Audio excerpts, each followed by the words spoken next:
আমি চেষ্টা করে থাকি বাংলাদেশ থেকে যে সমস্ত ব্যবসায়ীরা আসে তাদের যে সমস্ত তথ্য দরকার সেই তথ্যগুলো তাদেরকে আপনাদের মাধ্যমে প্রোভাইড করব, বা আপনি ট্যুরিস্ট গাইড হিসেবে কাজ করবেন।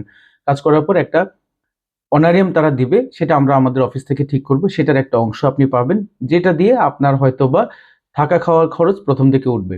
এরপরে হয়তোবা আপনি ভালো কাজ করলে আরো কিছু টাকা বা আরো কিছু আরএমবি বেশি পাবেন।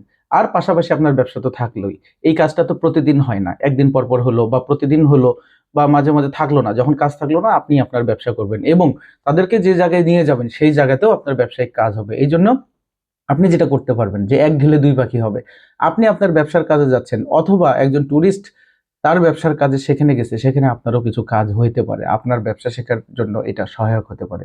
এইভাবে কাজ করলে আপনার যখন থাকা খাওয়ার খরচটা গঞ্জের মতো বড় শহরে একদম জিরোর কাছাকাছি হবে বা থাকা খাওয়ার খরচ আপনি উঠাইতে পারতেছেন। এর পাশাপাশি আমি চেষ্টা করব বিমানের খরচটা কিভাবে উঠাতে পারেন এইটার ব্যাপারে চেষ্টা করা। তো সেক্ষেত্রে আপনার এটা একটা কোম্পানি ওপেন করে যে ভিসাটা পাওয়া যায় জেড ভিসা, এটা কিন্তু জেড ভিসার মতোই কাজ করবে যদি আপনি প্রতি মাসে একবার করে যান। এখন যাবেন কিভাবে প্রতি মাসে একবার করে, সেই বিমান ভাড়াটা উঠাবেন কিভাবে, সেটা আপনি এখানে কিছুদিন থাকলে বুঝতে পারবেন। অল্প অল্প করে আগাইতে হবে।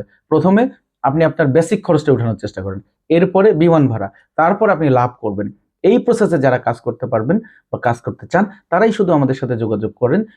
মোবাইলে না, মেসেজে না, মেসেঞ্জারে না, সরাসরি অফিসে। বাংলাদেশে যারা আছেন অফিসে, চায়নায় যারা আছেন আমার উইচ্যাট নাম্বার দেওয়া থাকবে, আপনারা অ্যাড করবেন।